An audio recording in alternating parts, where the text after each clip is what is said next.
మంచి పొజిషన్లోకి వెళ్ళిపోయాక సోనియా సిద్ధు జనాల్ని మర్చిపోతున్నారు అనే ఒక స్టేట్మెంట్ బయట రన్ అవుతుంది. దానికి నువ్వు ఇచ్చే సమాధానం? నిజమే, అసలు ఇలాంటిది ఒక స్టేట్మెంట్ ఉందని నాకు ఎప్పటి వరకు తెలియదు. అంటే బేసిక్ గా ఏం లేదు, మర్చిపోతున్నారు అన్న ఇది రావడానికి మేము అసలు జనరల్ గా బయటికే రాము కదా. అసలు నిజం చెప్పాలంటే ఇల్లు షూట్ ఇల్లు, డబ్బింగ్ లేదా ఏమన్నా వర్క్ ఉంటే తప్పితే జనరల్ గా బయటికి వెళ్ళే అలవాటు మాకు లేదు. ఎంతసేపు 24/7 ఇంట్లో కూర్చోమన్నా ఇంట్లో కూర్చుంటాం. ఇది లేదు కాబట్టి మనం బయట ఎక్కువ మింగిల్ అవ్వం. బట్ ఎవరన్నా మాట్లాడితే 200% మాట్లాడతాం. ఇంకా మనకి అనుకుంటే ఇంటికి వచ్చామంటాం, కానీ మేము బయటికి వెళ్ళటం లాంటిది చాలా తక్కువ. ఎప్పుడన్నా నేను కొనుక్కోవాలి, షాపింగ్ అలవాటు ఉంది మీకు తెలుసు, కొనుక్కోవాలంటే అదే షాపింగ్, బట్టలు కొనుక్కోవాలన్నా లేకపోతే ఏమైనా కొనుక్కోవాలి అలాంటప్పుడు మాల్స్ కి అది ఇది వెళ్తుంటాం. కానీ ఎక్కువ తక్కువ సర్కిల్ అంతే మంది. ఎందుకు మీ ఇద్దరు అలా, మీ ఇద్దరే ఉంటారు, మీ ఇద్దరు ఎవరితోనే ఎక్కువ పార్టీస్ లో కలవరు, బయటకి ఎక్కడ రారు, ఎందుకు మీ ఇద్దరు? ఏంటి అసలు ఏమనుకుంటుంటారు? లెస్ లగేజ్ మోర్ కంఫర్ట్ అని ఒకటి ఉంటది కదా బ్రో. అందుకు ఏంటి అని అంటే మన కోసం ఒక నలుగురున్నా ఆ నలుగురు అరే ఉన్నారు మనతో పాటు అని అనుకుంటే సరిపోతుంది. అంటే బేసిక్ గా చెప్పాలంటే ఫ్యాక్ట్స్ మాట్లాడుకుందాం. మనం ఎంత ఎక్కువ మంది ఉన్నా మనకి రైట్ సిచ్యువేషన్ లో రైట్ టైమ్ లో హెల్ప్ వచ్చే వాళ్ళు ఎంతమంది ఉంటారు? అరే నిజమేరా, పాపన్ రా, మనోడ్రా అని వచ్చేవాళ్ళు చాలా తక్కువ మంది ఉంటారు. అంతమంది ఉండి అనవసరం నన్ను అడిగితే. ఆ ఫేక్ ఇది మెయింటైన్ చేసుకునే కంటే ఒక healthy relation, proper relation maintain చేసుకోవడం ఉత్తమం అన్నది మేము నమ్ముతాం అనమాట. సో దాని వల్ల ఎక్కువ సర్కిల్ మెయింటైన్ చెయ్యం. ఉన్నారు మనకి చాలా మంది ఫ్రెండ్స్ ఉన్నారు, మన అరే ఓకే మనవాడు అని అనుకునే వాళ్ళు మనతో పాటు ఇప్పుడు టచ్ లో ఉంటారు. టచ్ లో లేని వాళ్ళందరూ మన వాళ్ళు కాదంట. అలా అని కాదు, అందరూ మన వాళ్ళే. ఇప్పుడు రీసెంట్ టైమ్స్ లో ఇండస్ట్రీలో కపుల్స్ గా వైరల్ అయిన వాళ్ళు, కపుల్స్ గా ఫేమ్ వచ్చిన వాళ్ళకి విడిపోయి సింగిల్ ఫేమ్ కోసం వెయిట్ చేస్తా ఉంటుంటారు. లైక్ ఇబ్బంది వస్తూ ఉంటుంది. దేనికి పిలిచిన ఇద్దరిని పిలవడం, ఏం చేసిన ఇద్దరిని పిలవడం, అది నువ్వు ఫేస్ చేసావా? అంటే నేను ఇప్పటిదాకా ఫేస్ చేయలేదు, కానీ ఇది నిజంగానే జరిగింది. అంటే కపుల్ గా ఫేమ్ వచ్చింది, ఓకే, ఆ థింగ్ అన్నది ఫామ్ అయిన తర్వాత ఇప్పుడు ఫర్ ఎగ్జాంపుల్ ఈ అర్థమైందా అరుణ్ కుమార్ సీజన్ 2 ప్రమోషన్స్ కి వెళ్ళినప్పుడు చాలా కాలేజెస్ కి వెళ్ళినప్పుడు నన్ను అడిగే ఫస్ట్ క్వశ్చన్ సోనియా ఎక్కడ అని అడుగుతా. అంటే అది చాలా బాగా అనిపిస్తుంది, ఎందుకంటే వాళ్ళు మమ్మల్ని చాలా బాగా రిసీవ్ చేసుకుంటున్నారు, చాలా బాగా ఓన్ చేసుకుంది, ఇదంతా చాలా బాగా అనిపిస్తుంది. కానీ ఒకటి ఏంటంటే జీవితాంతం మీ ఇద్దరమే కలిసి చేయలేం కదా. ప్రాజెక్ట్స్ కానివ్వచ్చు, లేకపోతే ఏదైనా కానివ్వచ్చు, షో కానివ్వచ్చు, ఏదైనా మీ ఇద్దరమే ఉండలేం. తన వర్క్ లో తను బిజీ అవుతుంది, నా వర్క్ లో నేను బిజీ అవుతాను. సోనియా ఎక్కడ అని అడుగుతున్నారు, అక్కడ వరకు బాగానే ఉంది. ఆ తర్వాత చెప్పేసిన తర్వాత డన్.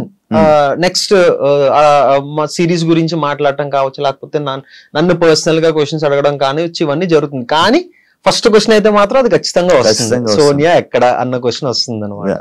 అదే ఇలా ఈవెంట్స్ అంటే ఇప్పుడు ఈ మధ్య చాలా మంది జోడీస్ సపరేట్ అంటే లైక్ ఎవరు ఫేమ్ వాళ్ళదని చెప్పి డివైడ్ అయిపోయి ఇలా చేయడం జరుగుతుంది. అలాంటి డిసిషన్ మీ ఇద్దరు తీసుకోవడం జరిగిందా? లేదు. అంటే ఒకటి ఫిక్స్ అయ్యాం. ఇంకా మా ఇద్దరికి ఒకటి అనిపించింది ఏంటి అంటే, ఫస్ట్ థింగ్ రియలైజ్ మనమే అవ్వాలి. ఇంకా అన్ని ప్రాజెక్టులు మనమే కలిసి చేయలేం కదా.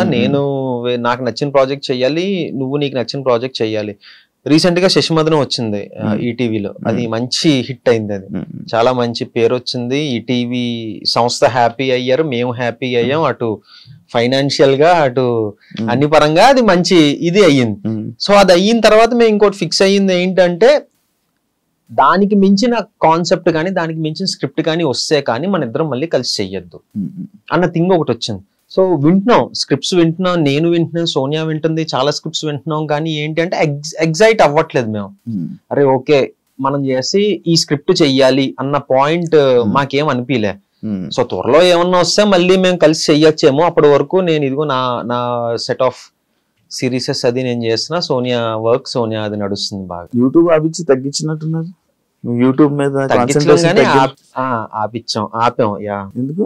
ఎల్కేజీ అయిపోయిన తర్వాత యూకేజీకి వెళ్ళాలి కదా, మళ్ళీ ఎల్కేజీ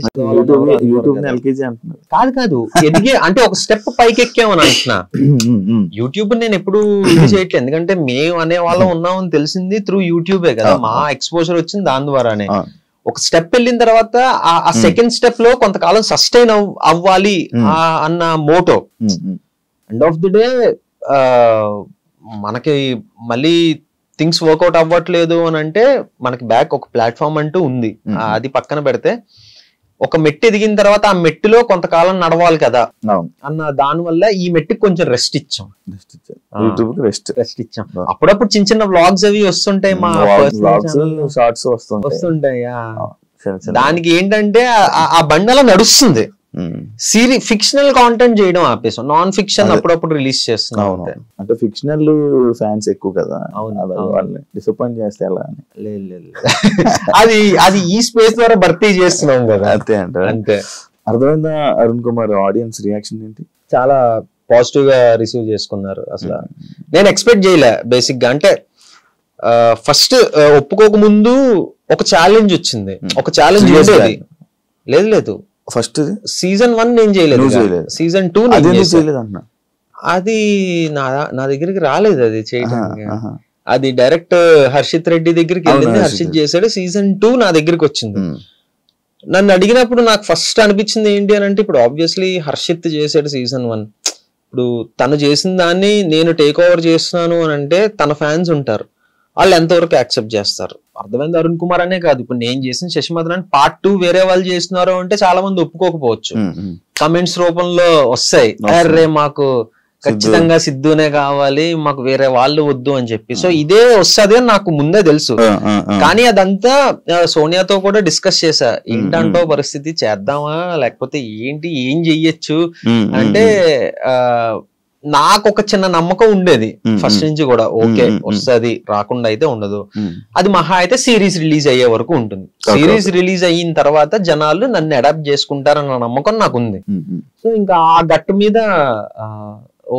ఓకే చేశా సిరీస్. ఈ సిరీస్ లో చాలా చిలిపి రోల్ కదా. చిలిపి ఏం కాదు, ఏంటంటే ఒక పల్లెటూరు నుంచి సిటీ వచ్చి ఇక్కడ కల్చర్ ని అడాప్ట్ అవ్వలేని ఒక అమాయకుడి క్యారెక్టర్ అది. లేదు అమ్మాయిలతోటి అంత చిలిపేం లేదు. నన్ను అడిగితే ఇంకా శశిమధురన్ చిలిపి అంట, ఇందులో ఉత్తి అమాయకపు రోల్. అసలు ఏం జరుగుతుంది ఇటు చుట్టూ. సోనియాతో ఉంటావు పోనీ చిలిపిగా? సోనియాకు నీ పైన ఉన్న మెయిన్ కంప్లైంట్ ఏంటి? చాలా ఉన్నాయి. అంటే యాంగర్, కోపం ఉండవు బయటికి కనపడిన బయటికి. ఇప్పుడు బయటకు వచ్చి ఇష్టం వచ్చినట్టు అరుస్తా అంటే ఎవడు ఊరుకుంటాడు, లాగి పెట్టాడు పీకి పోరా పక్కగా అంటారు. మన అనుకున్న వాళ్ళ దగ్గరే మన అన్ని ఎమోషన్స్ వస్తాయి బయటికి, లిమిట్లెస్ ఎమోషన్స్ వచ్చేస్తాయి. అటు బాధ కానివ్వచ్చు, ఏడుపు కానివ్వచ్చు, కోపం కానివ్వచ్చు. సో అలా నాకు మంచి కోపం ఉంది. నాకు ఇప్పుడు తగ్గింది, ఇప్పుడు చాలా మటుకు తగ్గిందనే చెప్పొచ్చు. అటు మా ఫాదర్ కూడా అవసరం ఆరా నీకు అది ఇది అని చెప్పటం. అంటే నాకు అనిపించింది నా కోపం వల్ల తను చాలా హర్ట్ అయిపోతుంది. అంతే కదా, కోపం వల్ల ఎవరైనా హర్ట్ అవుతారు కదా. సో ఎందుకు ఇది దీనివల్ల అదొకటి. అప్పుడప్పుడు చిన్న చిన్న అబద్ధాలు ఆడుతుంటా, అదొకటి తనకి నచ్చదు. అబద్ధం నాకు తెలుసుగా. అంటే ఇదిగో ఈ టైంకి వచ్చేస్తానని చెప్పి కొంచెం లేట్ అవ్వటం కానివ్వచ్చు, ఇదిగో వచ్చేస్తున్నానని చెప్పడం కావచ్చు, చిన్న చిన్న అబద్ధాలు. అంటే లేదు, నేను బేసిక్ గా ఏంటంటే ఒకప్పుడు చాలా స్ట్రిక్ట్ గా డైట్ కానీ ఇది కానీ నా ఫిట్నెస్ కానీ చాలా స్ట్రిక్ట్ గా చేసేవాడిని. ఈ మధ్య మరి కంఫర్ట్ జోన్ లోకి వెళ్ళిపోయినా ఏంటో తెలీదు, కొంచెం నెగ్లెక్ట్ చేస్తున్నాను నా ఫిట్నెస్ ని. అర్థమైంది. అరుణ్ కుమార్ కి ఫస్ట్ నాకు వచ్చిన ప్రాబ్లమే అది, నేను ఫేస్ చేసిన ప్రాబ్లమే అది. నేను కొంచెం అంటే అది ఇంటర్న్ క్యారెక్టర్ అనమాట. ఆడిషన్ ఇచ్చినప్పుడు పర్ఫార్మెన్స్ బాగుంది కానీ మనోడు ఇంటర్న్ లా కనపట్లేదు, కొంచెం స్టౌట్ ఉన్నాడు, అది ఇదన్న ప్రాబ్లం వచ్చింది. సో ఇప్పుడు అలా టైం ఉందా, సరే నేను తగ్గేసి వస్తాను అని చెప్పి ఒక 1 month లో 8 kilos తగ్గా సిరీస్ కోసం. అప్పుడు మళ్ళీ సీరియస్ గా తీసుకున్నా. అది అయిపోయింది, అంతా అయిపోయింది, మళ్ళీ అదే కంటిన్యూ చేస్తుంటే ఈ పార్టీకి అసలు ప్రాపర్ 6 pack కాదు కానీ ప్రాపర్ ఫిట్ గా ఉండేవాడిని. ఇంకా అది అయిపోయిందన్న ఓకే అది అయిపోయింది కదా అన్న థింగ్ లోకి వెళ్ళిపోయినా ఏంటో తెలియదు, మళ్ళీ కొంచెం బద్దకిస్తున్నా. అంటే అదే మెయింటైన్ చేస్తున్నా కానీ బద్దకిస్తున్నా. ఈ పాటికి ఇంకా ఇంకొక 6 to 5 kilos తగ్గిపోవాలి. అప్పుడప్పుడు తను తెలియకుండా ఈ చాక్లెట్ తినేయటం, ఐస్ క్రీమ్ తినేయటం. అది ఈ రోజు వచ్చినప్పుడు ఒక లోపల ఎక్కడో ఐస్ క్రీమ్ కవర్ దాచితే అది దొరికింది. అది ఇదే సిగ్గుందా నీకు, ఇది నా దగ్గర దాచి తింటే ఏమొస్తుంది? ఇలాంటి చిన్న చిన్న పనులు తనకు నచ్చవు, మనం అది అవాయిడ్ చేసుకోవాలి. ఎందుకు లేజినెస్ వస్తుంది నార్మల్ గా నీకు? అంటే డబ్బులు వస్తున్నాయి, అది కాదు. బేసిక్ ఏంటంటే నేను చాలా విపరీతమైన ఫుడీని. అచ్చా. దాన్ని అవాయిడ్ చేసి నేను వర్కౌట్ చేసేస్తా, ఫుడ్ కలిపి జిమ్ కి వెళ్ళిపోవడం, ఫిజికల్ యాక్టివిటీ అన్ని చేస్తా, కానీ ఇది కంట్రోల్ చేసుకోవాలి. ఇది ఇలా వెళ్ళిపోతుంది తింటాం. సో అదొక్కటి నేను కంట్రోల్ చేసుకున్నానంటే బాగానే ఉంటది. అప్పుడప్పుడు ఏంటంటే చాలా స్ట్రిక్ట్ గా ఉంటాను, ఒక్కోసారి సైక్ అయిపోతుంటది బాడీ. ఆర్డర్ పెట్టు తినేద్దాం అని చెప్పి ఆర్డర్ పెట్టేస్తా, తినేస్తా, దాచేస్తా, సోనియాకి తెలియకూడదు మళ్ళీ తిడతది కదా అని. అలా తిన్నదే ఈ రోజు ఒక ఐస్ క్రీమ్ డబ్బా ఒకటి కింద ఎక్కడో మూల పడుంది, అది దొరికింది. ఇప్పుడు రాకముందే అయిందా? అసలు ఎందుకు నువ్వు స్ట్రిక్ట్ గా ఉండకపోతే ఇంకా యూనివర్స్ నీకు ఎలా కోఆపరేట్ చేస్తుంది అని కొంచెం అనిపించా. కరెక్ట్ కదా, ఇలాంటివి తనకు నచ్చవు. సోనియా విషయంలో నీకు నచ్చింది ఏంటి సోనియాలో? లేదు, సోనియా అంటే నేను ఏదో బిస్కెట్ వేయట్లేదు, ఏమి వేయట్లేదు, తను 100% పర్ఫెక్ట్. అది తన విషయంలో నాకు నచ్చింది అంటూ ఏమీ లేదు, అంతా పర్ఫెక్ట్ ఉంటది. ఒకటే ఏంటంటే ఈ మధ్య తనకు కూడా బద్ధకం వస్తుంది. ఇంతకు ముందు మార్నింగ్ 6 o'clock లేచి జిమ్కి వెళ్ళిపోయేవాళ్ళం, ఇప్పుడు తను కూడా 9:30, 10 అవుతుంది లేచేటప్పటికి. సో అదొకటి ఎందుకు తను నెగ్లెక్ట్ చేస్తుందని అనిపిస్తుంది అంతే. అదేముంది, ఒక 2 రోజులు అలవాటు అయితే వచ్చేస్తుంది మళ్ళీ. ఎందుకు సోనియా అలా చేస్తుంది? ఓకే ఏం లేదు, అలారం పెట్టుకుంటాను రేపు. నేను లాస్ట్ ఇంటర్వ్యూ అడిగాను, ఇప్పుడు కూడా మరి ఎప్పుడు పెళ్లి చేసుకుంటున్నారు? లాస్ట్ ఇంటర్వ్యూ మనది 1.5 years అవుతుందా? 2 years అయిపోతుంది. 2 years అవుతుందా? అయితే ఇంకొక 3 years టైం ఉంటుంది. అవునా? ఇంకొక 3 years అంటే ఇప్పుడే ఇంకా తను ప్రాజెక్ట్స్ తను బిజీగా ఉంది, నా ప్రాజెక్ట్స్ నేను బిజీ అవుతున్నాను. సో అప్పుడే ఎందుకు అని మన మీద మనకు నమ్మకం ఉంది, ఇంట్లో వాళ్ళకి మన మీద నమ్మకం ఉంది. ఓకేనా పేరెంట్స్ అంతా? 200%. అమ్మ నాన్న నాదో కన్నా తనతో ఎక్కువ మాట్లాడతారు. అవునా? కాదు, సోనియా కాకుండా వేరే అమ్మాయిని చూసినప్పుడు క్రష్ ఫీలింగ్ వచ్చిందా? లేదా, జోక్స్. నిజం, ఇందులో అబద్ధం ఏముంది అంటే ఇంతకు ముందు సోనియాతో రిలేషన్ లోకి రాకముందు, ఇగో ఇది మళ్ళీ మనసులో పెట్టుకోకు, తమన్నా భాటియా అంటే నాకు ఇష్టం ఎందుకో. అది సోనియా కూడా తెలుసు, కన్వే చేశాను ఆ విషయం. ఇప్పటికీ ఏడిపిస్తా ఉంటది ఎందుకో, ఏమో తెలీదు, రీజన్ ఏంటి అంటే తెలీదు మనకి. ఒక్కొక్కసారి చెప్పలేం కదా, ఇష్టం అన్నది పర్టికులర్ రీజన్ తోటి మనకి రాదు కదా. సోనియా వేరే హీరో అంటే ఇష్టం లేదు, ఎవరు లేరే, Pavan Siddhu Sonia favourite hero. So అలాగా అప్పుడు అలా జరిగింది. కానీ తర్వాత మళ్ళీ మీ ఇద్దరు రిలేషన్స్ లో ఏమైనా కండిషన్స్ పెట్టిందా నీకు? యాక్చువల్లీ నేను ఇవన్నీ లాస్ట్ టైం మిస్ అయిపోయింది, ఇప్పుడు అడిగేస్తాను. మంచిగా కండిషన్స్ అంటే ఇది చెయ్యొద్దు అది చెయ్యొద్దు అని కండిషన్స్ లేదు, కానీ ఒక కండిషన్ మాకు మేము పెట్టుకున్నాం. ఏంటి అని అంటే, ఇప్పుడు ప్రతి రిలేషన్ లోనే గొడవలు అవుతాయి, గొడవలు అవ్వని రిలేషనే ఉండదు. మాది గొడవలు ఉండవు, మేము చాలా హ్యాపీ కపుల్ అని నేను చెప్పను. సో మాకు మేము పెట్టుకున్న కండిషన్ ఏంటి అని అంటే, ఎంత పెద్ద గొడవ అవ్వని, మనం మొహాలు చూసుకొని సిచ్యువేషన్ వచ్చినా సరే పడుకునే ముందు అది సాల్వ్ అవ్వాలి. అది ఎలా సాల్వ్ అవ్వాలన్నది మనకు తెలియదు. ఇద్దరు నువ్వు మాట్లాడు లేదా నేను మాట్లాడతా, ఇది చేద్దాం అది చేద్దాం, బట్ పడుకునే ముందు అయితే ఎంత పెద్ద గొడవ అయినా సాల్వ్ అయిపోవాలి, ప్రశాంతంగా పడుకోవాలి. ఇది మాకు మేము పెట్టుకున్న కండిషన్ అన్నమాట. సో ఎలాంటి అంటే మరీ రోజులు ఒక డే అంతా సాగే గొడవ అయితే ఎప్పుడు రాలేదు, కానీ ఇమీడియట్ గానే నేను మాట్లాడేయడం కానీ సోనియా మాట్లాడేయడం కానీ జరుగుద్ది. సో నైట్ పీస్ఫుల్ గా పడుకోవాలి అన్నది మాకు మేము పెట్టుకున్న కండిషన్. సోనియా ఆల్రెడీ మూవీ చేసింది, విరూపాక్షలో చేసి మంచి యాక్టింగ్ లో మంచి ఇది చేసింది. నువ్వు ఎందుకు ఇంకా సిరీస్ లో ఉండిపోయావు థియేటర్? అంటే బేసిక్ గా ఏంటి అని అంటే, సోనియా కల రావడం ఐఎమ్ సో హ్యాపీ. ప్రతి ఒక్కరికి ఒక టైం అనేది ఉంటుంది. అంటే తనకి లక్కీగా విరూపాక్ష తోటి అది వచ్చింది అనమాట. ఏమో మేబీ నాకు ఆ టైం ఎప్పుడుందో ఏంటో తెలియదు కదా, ఏదో వస్తే ఏదో చేసేయటం అన్నది వేరు. ఇప్పుడు చేస్తే అలాంటి రికగ్నైజేషన్ వచ్చిన రోల్ చెయ్యాలి అన్నది నేను పెట్టుకున్నా. ఏదో చాలా వచ్చాయి, బోల్డ్ వచ్చాయి. అసలు నాకు అవన్నీ కూడా ఏంటి అని అంటే, నా కెరీర్ కి ఎంతవరకు హెల్ప్ అవుతుంది అన్నది నేను ఆలోచించుకోవాలి కదా. అమ్మో ఏదో సినిమా వచ్చింది చేసేయాలి, లేకపోతే మళ్ళీ నాకు రాదేమో అన్న థింగ్ ని మైండ్ లో పెట్టుకుంటే వాడు 10 సినిమాలు చేసి ఉండాలి, ఏదో ఒకటి అలాగైనా ఏదో ఒకటి. బట్ అది కాదు. ఇప్పుడు స్టిల్ విరూపాక్ష రిలీజ్ అయ్యి 2 years అయినా విరూపాక్ష గురించి మాట్లాడతారు, అందులో సోనియా క్యారెక్టర్ గురించి మాట్లాడతారు. ఆ ఇంపాక్ట్ క్రియేట్ చేయాలి. ఒకటి మనం చేసాము అని అంటే ప్రెసెంట్ ఓటీటీ స్పేస్ లో బానే ఉంది. ఓటీటీ స్పేస్ లో ఇంకొక 2-3 ప్రాజెక్ట్స్ ఉన్నాయి దేవుడి దయ వల్ల. సో ఈ స్పేస్ లో కొంచెం బిజీగానే ఉన్నాం కదా. ఓకే చూద్దాం మరి నెక్స్ట్ మనకి ఇంకా టైం ఉందంట. అంటే చాలా మంది ఏదో అంటే ఈ మధ్యకాలం ఏదైనా మిస్ అయిన సినిమా ఉందా ఫస్ట్? చేయకుండానా అంటే ఉన్నాయి, కానీ ఐఎమ్ హ్యాపీ అవి మిస్ అయినందుకు. నేను హ్యాపీ. కట్ చేస్తే చెప్తాను నేను. సో పోన్లేరా బాబు చేయకపోవడం మంచిది అయిందిరా అని అనుకున్నా అవి చూసి. ఎందుకులే ఇప్పుడు. సో ఇంపాక్ట్ పడే క్యారెక్టర్ చెయ్యాలి, మొదలు పెడితే అలా వెళ్దాం అన్నదే మెయిన్ ఇది పెట్టుకున్నాను అనమాట. ఏదో ఆవేశంలో చేసేయటం ఇది అన్నది కాకుండా ఒక ప్రాపర్. ఇప్పుడు అందులో చేసిన రవికృష్ణ అసలు ఎలాంటి ఇది చింపవతలేసాడు మనోడు సినిమాలో. అయితే నాకేంటంటే నాకు సోనియా కన్నా తన పర్ఫార్మెన్స్, తన క్యారెక్టర్ నచ్చింది అసలు.